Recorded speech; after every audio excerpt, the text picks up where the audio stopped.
everyone, welcome back to Lipid Series. As I told you, there are two types of rancidity, oxidative rancidity and hydrolytic rancidity. Likewise, there are different types of tests used for identification or measurement of oxidative rancidity and measurement of hydrolytic rancidity.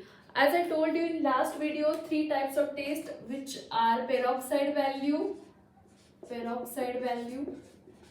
then anisinin value. These three values, anisinin value and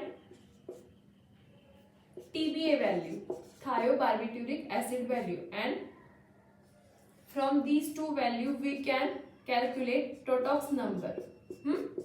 Totox number I told you how to calculate, 2 into peroxide value plus para anisinin value or PAV or just AV.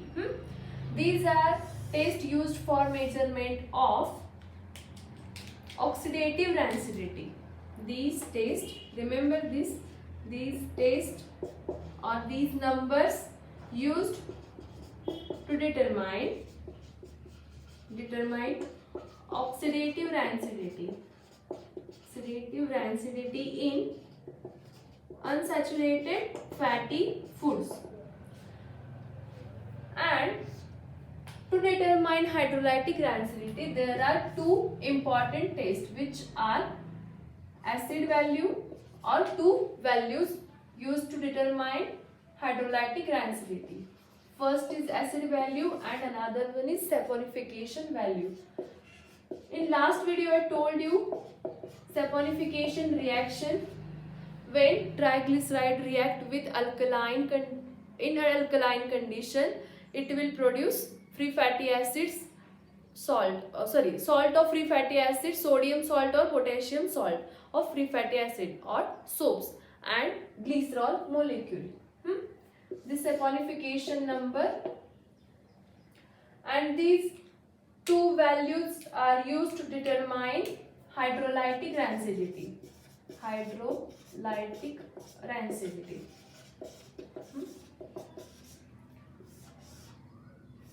And apart from this, there are two more tests which are iodine value and thiocyanogen value. Iodine value and thiocyanogen value or number. And these two numbers or value are used to determine whether that sample contain unsaturation or unsaturated fatty acids, used to determine unsaturation or carbon-carbon double bond. As in these tests, iodine and thiocyanogen will add to carbon-carbon double bond. So in this video we will discuss in detail acid value and saponification number. Actually there is much confusion between these two values, acid value and saponification value. Here I will write saponification value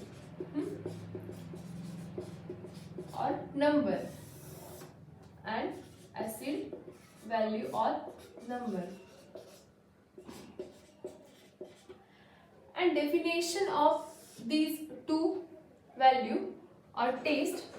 Actually, the saponification value is also known as Coyle-Stauffer number or value. This saponification value is defined as number of milligram of KOH required to completely neutralize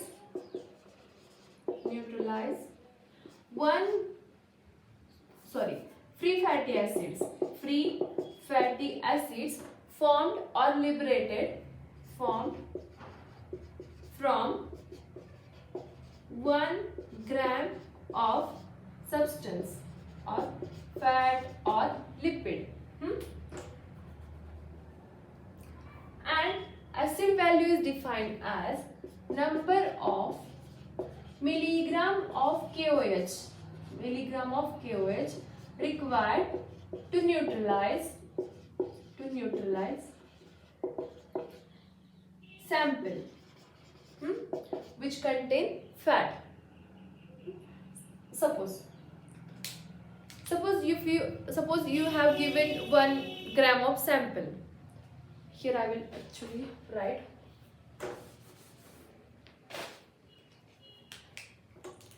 Suppose if you have 1 gram of sample which contain fat or fat sample, say fat sample.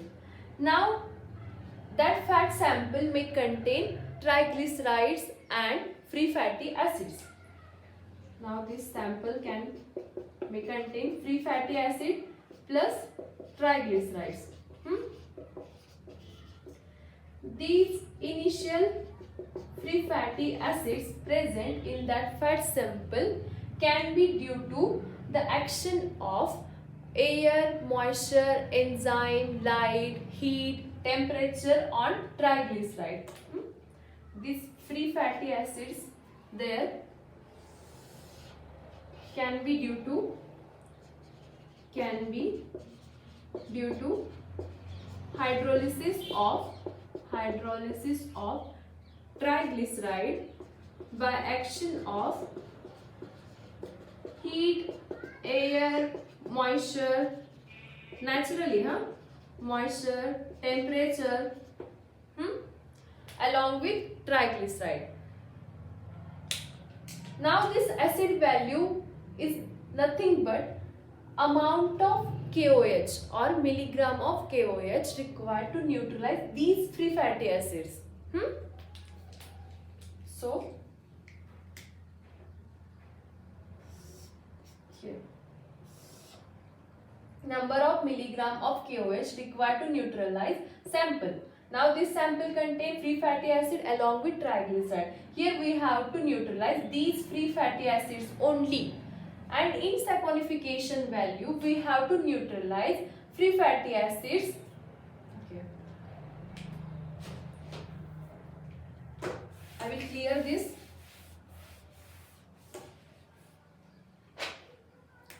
In saponification value, we have to neutralize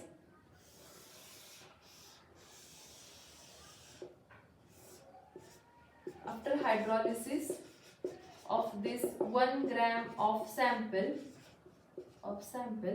there will be free fatty acid plus glycerol molecule. This triglyceride will convert into free fatty acid and glycerol. And again there will be these initial free fatty acids present. Free fatty acids. Now we have to neutralize all these free fatty acids. Here we have to neutralize just these free fatty acids. So we can say acid value is nothing but simply we have to measure acidity of that fat. Simply to measure acidity of sample. And here we are going to neutralize these free fatty acids. Therefore we can say that saponification value is simply determined or measures ester linkages present in fat or lipid. Ester linkage means this.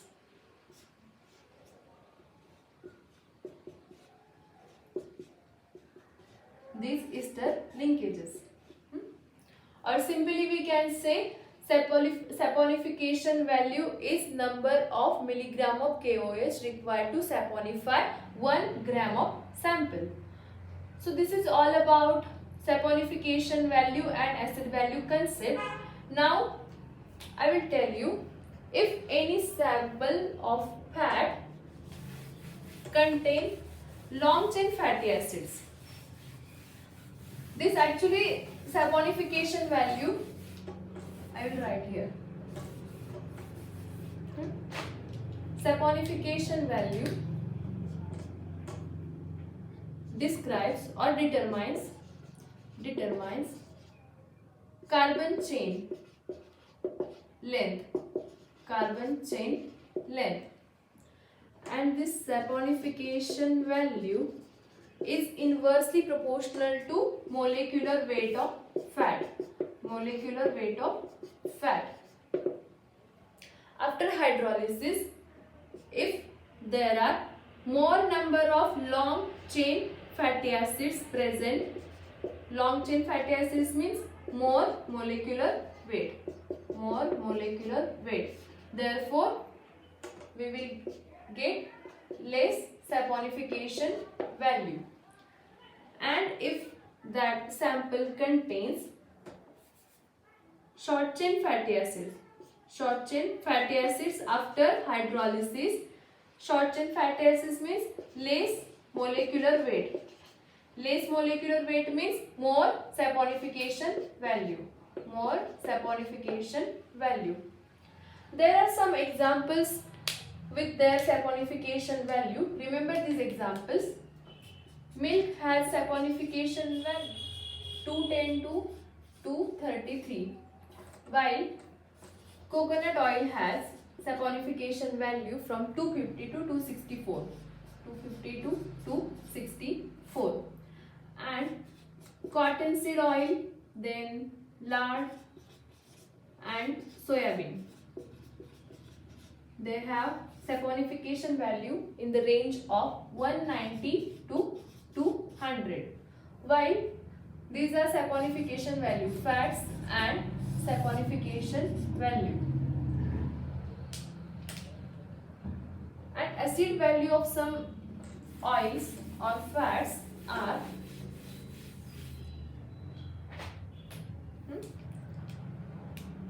acid value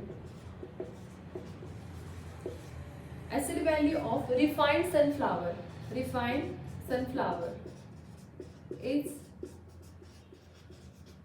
0.2 to 0.5, while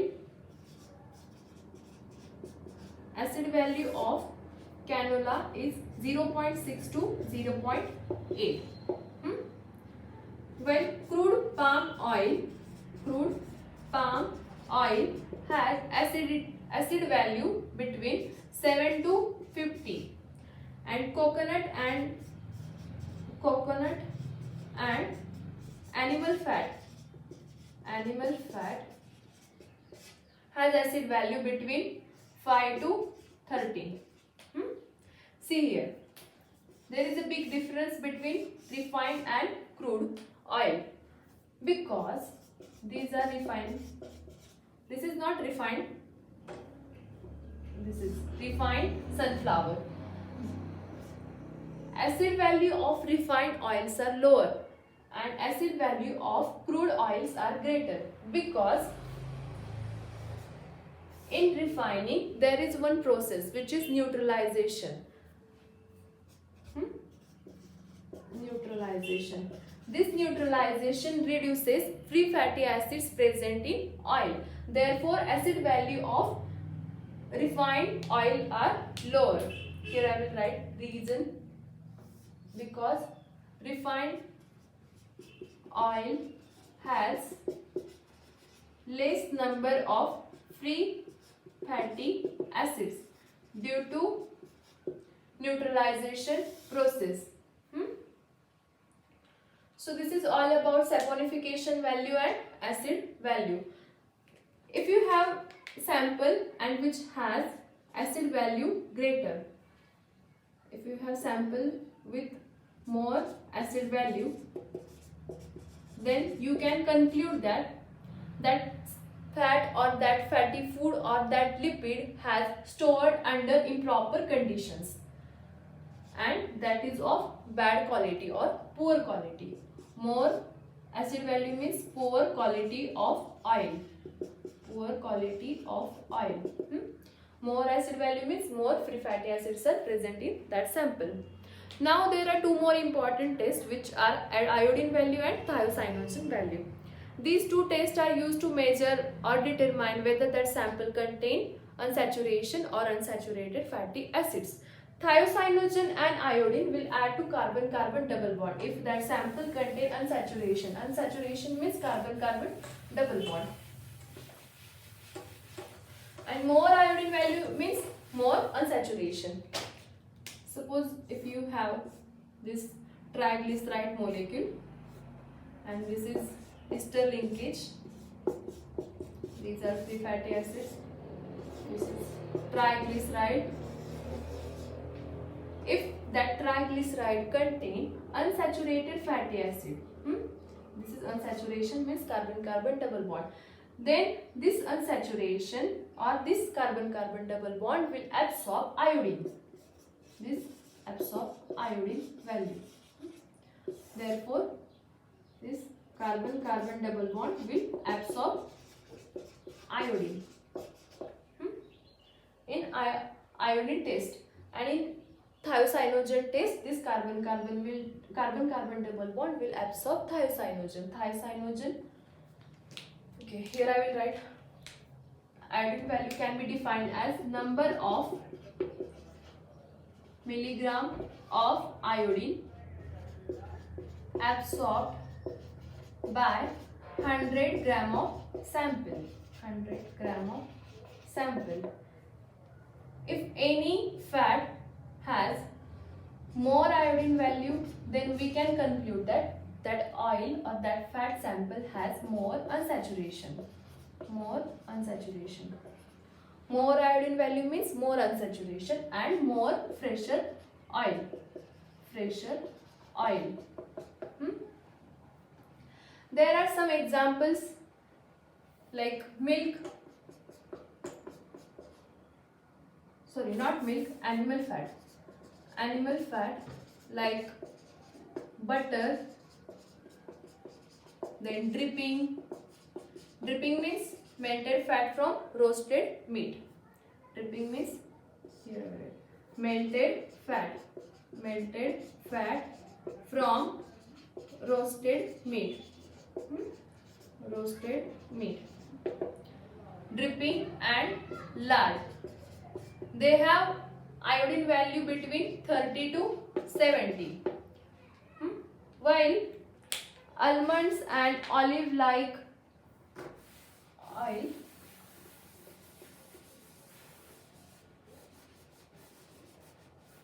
which are non-drying oils. Non-drying oils like almond and olive. They have iodine value between 80 to 110. Then semi-drying oils like linseed, sesame, then soya. They have iodine value between 80 to 140. Cottonseed also have iodine value between 80 to 140. And sunflower and linseed which are drying oils, they have iodine value between 120 to 200. And same as this iodine value, thiocyanogen value can be defined as number of gram of or percentage of iodine equivalent to thiocyanogen absorbed by 100 gram of sample. Here I will write definition of thiocyanogen value. Thiocyanogen value. Number of gram or percentage of iodine equivalent to thiocyanogen absorbed by 100 gram of sample. Carbon carbon double bond will absorb thiocyanogen, and more thiocyanogen value means more unsaturation is there in that sample. So this is all about the taste or rancidity testing. We will meet in next video. Keep studying. Thank you.